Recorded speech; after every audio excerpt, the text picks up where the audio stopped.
से हमेशा ही भरा रहेगा।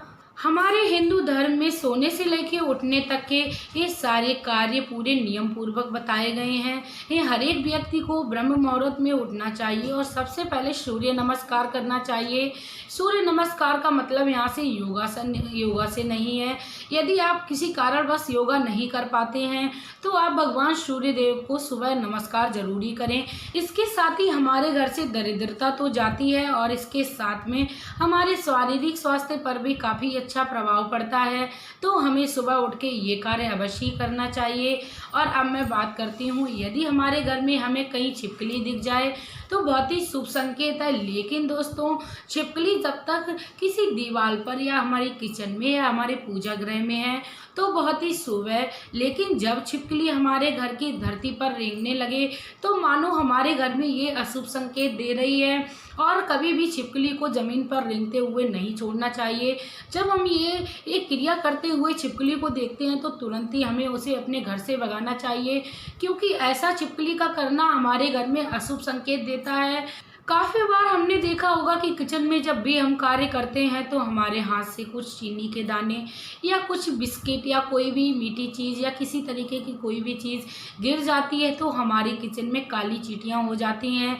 दोस्तों, काली चींटियां या चींटे अशुभ का संकेत होती हैं। कभी भी भूल कर भी हमें अपने घर में काली चींटियों या काली चींटे को नहीं होने देना चाहिए, क्योंकि काली चींटी और चींटे हमेशा ही अशुभ कार्य को संकेत देते हैं। हाँ, यदि आपके घर में लाल चींटियां या लाल चींटे हैं तो वो माँ लक्ष्मी का प्रतीक मानी जाती हैं। लेकिन काली चींटी जो है वो हमेशा ही अशुभ परिणाम देती है। तो हमें हमेशा ही काली चींटियों का कुछ ना कुछ उपाय अपने किचन में करना चाहिए, जिससे कि हमारे घर में चींटियां ना हो और हमारे घर में इसके साथ स्वच्छता बनी रहे। और यदि हमारे घर में चींटे चींटी नहीं होंगे तो इसके साथ ही हमारे घर में कीटाणु का भी फैलाव कम रहेगा। दोस्तों, साफ सफाई का ध्यान हमेशा ही हमें अपने घर में रखना चाहिए, क्योंकि स्वच्छता पर ही भगवान का वास होता है और दिव्य शक्तियां विराजमान रहती हैं। गंदगी वाली जगह पर हमेशा ही नकारात्मक शक्तियां अपना प्रभाव छोड़ती हैं और हमारे जीवन पर काफ़ी बुरा प्रभाव डालती हैं। कई बार हमने देखा होगा कि हमारे घर में हम छत पे काफ़ी सुंदर सुंदर पौधे लगाते हैं, लेकिन हम लोग ये ध्यान नहीं देते हैं कि हमें पौधे किस तरीके के लगाने चाहिए। कांटेदार पौधे हमें भूलकर भी नहीं लगाने चाहिए, क्योंकि ऐसा करने से हमारे पारिवारिक कलेश बढ़ते हैं और हमारे घर में धन हानि की भी ज़्यादा से ज़्यादा समस्या उत्पन्न होती है। काफ़ी बार हम लोगों ने देखा होगा कि हमारे घर की झाड़ू जब छोटी हो जाती है या हल्की सी टूट जाती है तो हम लोग उसको अपनी छत पे इस्तेमाल करते हैं और उसको वहीं पड़ा हुआ छोड़ देते हैं। दोस्तों, कभी भी हमें अपने घर में टूटी हुई झाड़ू को नहीं रखना चाहिए। कभी भी उसको अस्त व्यस्त यहाँ वहाँ नहीं पड़ा रहना देना चाहिए, क्योंकि ऐसा करने से माँ लक्ष्मी का अपमान होता है। कभी भी हम लोगों को उसे बारिश में पड़ा हुआ नहीं छोड़ना चाहिए, क्योंकि ये सब जो कार्य हैं वो अशुभ संकेत हैं कि हमारे घर में माँ लक्ष्मी का वास बना रहे। तो हमें हमेशा ही झाड़ू को वो अपने व्यवस्थित स्थान पर ही रखना चाहिए और हमेशा ही उनकी पूजा आराधना के साथ ही उनको हमेशा ही प्रणाम करना चाहिए। टूटे हुए बर्तन भी हमारे घर में दरिद्रता और गरीबी का प्रतीक होता है, तो कभी भी टूटे चटके बर्तनों में हमें खाना नहीं खाना चाहिए। यदि हमारे घर में टूटे चटके बर्तन हैं तो तुरंत ही हमें उन्हें कबाड़ में निकाल देना चाहिए, चाहे वो कितने भी कीमती क्यों ना हो, क्योंकि टूटे बर्तन हमेशा ही धन की हानि का संकेत देते हैं। तो हमें कभी भी अपने घर में टूटे हुए बर्तन को नहीं रखना है। इसके साथ ही हम लोगों ने काफ़ी बार देखा होगा कि हमारे घर में फटे जूते चप्पल, चमड़े के जूते चप्पल अधिकतर पड़े रहते हैं। तो कभी भी दोस्तों भूल कर भी हमें अपने घर में फटे हुए जूते चप्पल या उनसे जुड़ी हुई कोई भी सामग्री अपने घर में नहीं रखनी चाहिए, क्योंकि चमड़ा हमेशा ही अशुद्ध होता है। क्योंकि जूते चप्पल जो है वो शनि का प्रतीक है, इसीलिए हमें अपने घर में ये जूते चप्पल फटे हुए नहीं रखने चाहिए। काफ़ी बार हम लोगों ने देखा होगा कि मंदिर जब हम जाते हैं तो हमारे जूते चप्पल छूट जाते हैं और हम लोग काफ़ी ज़्यादा परेशान होते हैं। दोस्तों, हम लोगों को कभी भी जूते चप्पल के चुर जाने पर परेशान नहीं होना चाहिए। मानो हमारे घर से शनिचर चला गया, ये ऐसी मान्यता है और ये बात सच भी है। तो हमें कभी भी जूते चप्पल के चुर जाने पर अपने मन में किसी के प्रति क्रोध नहीं लाना चाहिए, बल्कि हमें ये खुश होना चाहिए कि हमारे घर से शनिचर चला गया। ऐसी सोच के साथ यदि हम लोग अपने ये कार्य करते हैं या अपने मन में किसी के प्रति घृणा नहीं रखते हैं, तो हमें अवश्य उसका शुभ और अच्छा लाभ मिलता है। काफ़ी बार हम लोगों ने देखा होगा कि हम लोग दिन भर अपना कार्य करते रहते हैं। कभी कभी ऐसा होता है कि दिन ढलने के बाद ही हमें समय मिलता है, तो हमें दिन ढलने के बाद कभी भी सोना नहीं चाहिए, क्योंकि ऐसा करने से भगवान रुष्ट होते हैं। क्योंकि दिन ढलने के बाद भगवान अपने भ्रमण पर निकलते हैं।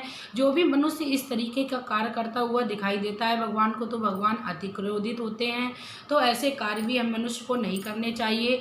काफ़ी बार हम लोगों ने देखा होगा कि हमारे घर में शीशा चटक जाता है, फिर भी हम लोग उसको इस्तेमाल करते रहते हैं।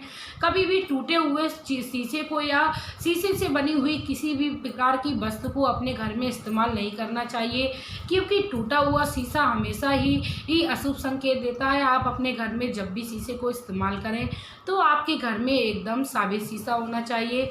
टूटे हुए शीशे को आप तुरंत ही अपने घर से हटाएं, क्योंकि ऐसा होने पर आपके घर में बहुत ही जल्दी कोई अशुभ संकेत या अशुभ कोई परिणाम देखने को मिलता है। तो क्यों ना आप अपने घर से टूटे हुए शीशों को पहले ही बाहर कर दें।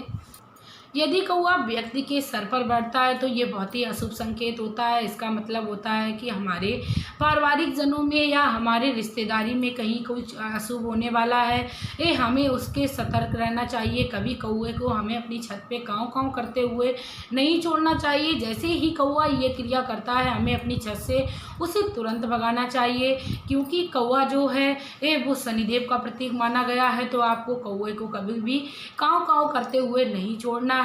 इसके साथ ही दोस्तों, मैं आप लोगों को एडवाइस देना चाहूँगी कि आप कौवे को खीर पूड़ी खिलाइए। इससे आपको वो पितृदोष की जो समस्या है उससे मुक्ति मिलेगी और आपको धन लाभ में भी काफ़ी ज़्यादा राहत मिलेगी। लेकिन कौवे को काँव काँव करते नहीं छोड़ना है। दोस्तों, बिल्ली को भी हमारे हिंदू शास्त्र में राहु का संकेत बताया गया है। कभी भी बिल्ली को अपने घर में जब हम रोता हुआ देखते हैं तो हमें उसे कभी भी अपने घर में रहने नहीं देना चाहिए और उसको तुरंत ही अपने घर से भगाना चाहिए, क्योंकि बिल्ली का रोना बहुत ही अशुभ संकेत होता है। बिल्ली जब भी रोती है तो कुछ ना कुछ अशुभ हमारे जीवन में ज़रूर होता है। इसीलिए बिल्ली को कभी भी हमें रोता हुआ नहीं छोड़ना है और उसे अपने घर से तुरंत ही भगा देना है। जब हम अपने घर में झाड़ू करते हैं तो दोस्तों, काफ़ी बार हम लोगों ने देखा है कि हम लोग अपने घर में कूड़ा जो है वो मुख्य द्वार पर ही रखा हुआ छोड़ देते हैं। दोस्तों, ऐसा हमें भूल कर भी नहीं करना है, क्योंकि मुख्य द्वार से ही सारी दैवीय शक्तियाँ और माँ लक्ष्मी का प्रवेश होता है। तो हमें ये कार्य कभी भी नहीं करना चाहिए और जो कूड़ा है वो हमेशा ही उसे स्थित स्थान पर रखना चाहिए या अपने घर से बाहर कहीं फेंक देना चाहिए। दोस्तों, काफ़ी बार हम लोगों ने देखा होगा कि जब हमारे यहाँ बड़े बूढ़ों की किसी की मृत्यु होती है तो हम लोग उसे अपने घर से ढोल नगाड़ों के साथ साथ फूलों की बारिश और मेवे की बारिश करके उसको विदा करते हैं। ऐसा करना बहुत ही शुभ है, लेकिन कभी भी हमें भूल कर भी शमशान में नहीं हंसना चाहिए। ऐसा करने से हमें नकारात्मक शक्तियाँ अपने ओर आकर्षित करती हैं और नकारात्मक शक्तियाँ हमारे जीवन पर काफ़ी बुरा प्रभाव डालती हैं। तो हमें शमशान में खड़े होकर कभी किसी के लिए हंसना या किसी की निंदा नहीं करनी चाहिए। रसोई घर के आसपास दोस्तों, हमें कभी भी भूल कर भी टॉयलेट रूम नहीं बनवाना चाहिए, क्योंकि ये अशुभ परिणाम देता है और इसके साथ ही इसमें नकारात्मक शक्तियों का भी प्रभाव होता है। ये दोस्तों, जब भी हम अपने घर में रसोई घर को बनवावें तो उसके आसपास हमेशा ही मंदिर होना चाहिए या कोई ऐसा कमरा होना चाहिए जिसमें बच्चे पढ़ते हों या हमारे घर के मेहमान उसमें उठते बैठते हों। ऐसा करने से माँ लक्ष्मी बहुत ही प्रसन्न होती हैं और माँ लक्ष्मी के साथ साथ माँ सरस्वती की भी कृपा मिलती है। तो दोस्तों, हमें हमेशा ही जानबूझकर ही अपनी किचन ऐसी बनवानी चाहिए जिसमें हमें अच्छे और शुभ परिणाम मिले। दांतों से कभी नाखूनों को नहीं चबाना चाहिए, क्योंकि ऐसा करना बहुत ही अशुभ होता है। और कभी भी महिलाओं को खड़े खड़े अपने बालों में कंघी नहीं करनी चाहिए, और दिन ढलने के बाद भी कंघी करना बहुत ही ज़्यादा अशुभ कारक बताया गया है। इसके साथ ही मैं आप लोगों को ये एडवाइस देना चाहूँगी, आप अपने पूजा घर को हमेशा ही स्वच्छ रखें, कभी उसमें कुछ भी जाला या कोई भी कचरा ना रहने दें।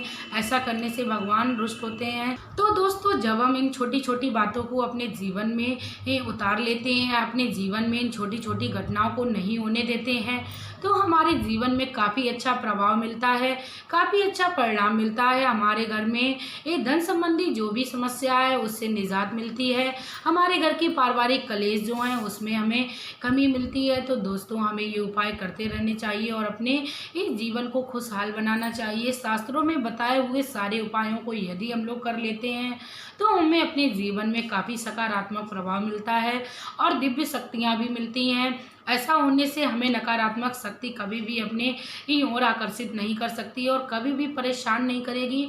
तो दोस्तों, यदि आप लोगों को मेरी ये जानकारी अच्छी लगी हो तो आप मेरी वीडियो को कृपया करके अपने दोस्तों और प्रियजनों में शेयर करें, और इसके साथ ही आप मेरी वीडियो को लाइक करना और सब्सक्राइब करना ना भूलें।